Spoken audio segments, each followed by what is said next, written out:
So 12 starving, crazed weasels. Big box weasels.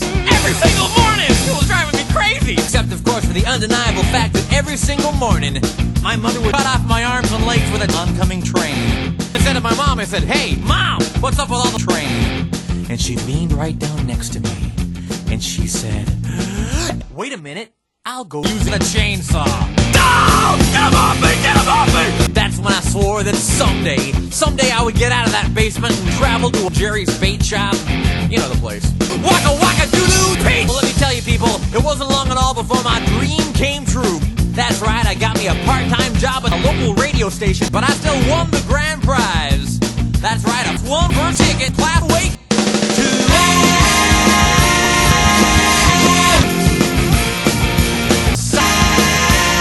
sauerkraut.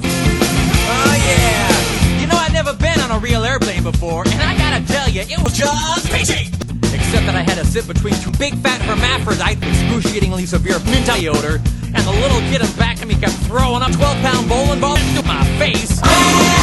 The flight attendants ran out of Dr. Pepper and sauerkraut. Oh yeah. And the in-flight movie was... And oh yeah, 3 of the airplane engines burned out. We went into a tailspin and crashed into a hillside, and the plane exploded in a giant fireball, and everybody lived it. Except for me. You know why? I put out that giant fireball with my face. So I crawled from the real airplane.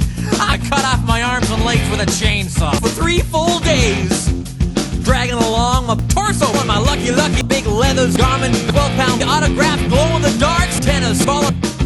But finally I arrived at the world-famous Albuquerque Holiday Inn, 100 Nimoy's bus. Oh, so fluffy, and you can eat your soup right out of a big old bowl, and you can eat your soup right out of Leonard Nimoy's bus. It's okay, they're clean.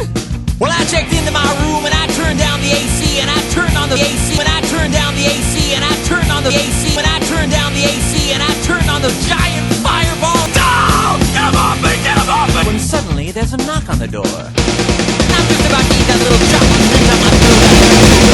Who is it? They're not saying anything. So finally I go over and I open the door, and just as I suspected, an oncoming train. Everybody died! Except for me, when suddenly there's a knock on the door. And just as I suspected, it's some big fat flock of seagulls. Those seagulls jump out, and they immediately grab my lucky snorkel, and he chewed up my balls until I was some hermaphrodite, and he's like, "It's good for you!" Well, to cut a long story short, he got away with my snorkel. But I made a solemn vow right then and there that I would sleep for 26 and a half years until the one-nostriled man died. But first I decided to buy some donuts. So I got in my car and I drove over to Jerry's donut shop. You know the place. And I walked on up to the guy behind the counter, and he says, "Yeah." And I'm like, "Hey, make me apple fritters." He said, "No, we're out of cinnamon rolls." I said, "Apple fritters?" He said, "Cinnamon rolls." I said, "I hate cinnamon rolls." He said, "I hate you." He opens the door and 12 bears jump out, and they immediately latch onto my faces, and I took a big bite out of his jugular vein. Oh man, I was just going nuts. I was tearing bears apart. And as luck would have it, that's exactly when I ran into the girl of my dreams. Her name was Zelda. She was a large Albanian woman with a slight overbite and hair the color of peaches. I'll never forget the very first thing she said to me. She said, "You got any bear claws?" That's when I knew it was true love. Oh, we ate bears. We gave me a colonic irrigation together. We even shared the same mom. So we got married, and I never saw her again. We bought us a house and had 3 beautiful children, Nathaniel and Superfly. And as luck would have it, lost. Oh, we were so very, very, very happy. Oh, yeah. But then one fateful night, Zelda said to me, she said, "Correctly guess the number of bus from Leonard Nimoy." I was off by 26 and a half, so we broke up and I never saw her again. But that's just the way things go in Kirkconnell. Anyway, things really started looking up for me, because about a week later, I finally achieved my week-long dream. That's right, I got me a part-time job at Jerry's Sizzle Shop. You know the place. I even made Employee of the Month after I put out that grease fire with my... Get him off me! Get him off me! Well, to cut a long story short, Jerry's Sizzle Shop exploded, but that's just the way things go. Besides, nickname, Jerry's Fireball. You know the place. I was getting a lot of attitude. Okay, like one time I was out in the parking lot trying to remove my excess ear when I see this guy Marty. He said, "Hey, you want me to help you with that?" And I'm like, "Okay." So he bit off my excess ear.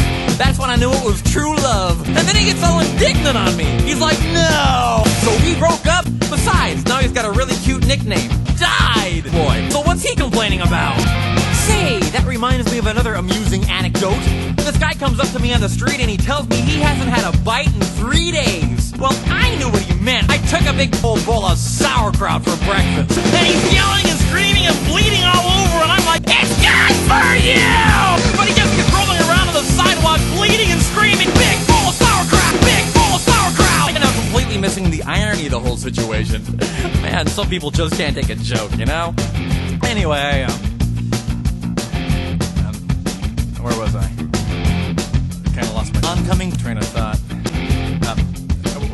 Okay, anyway,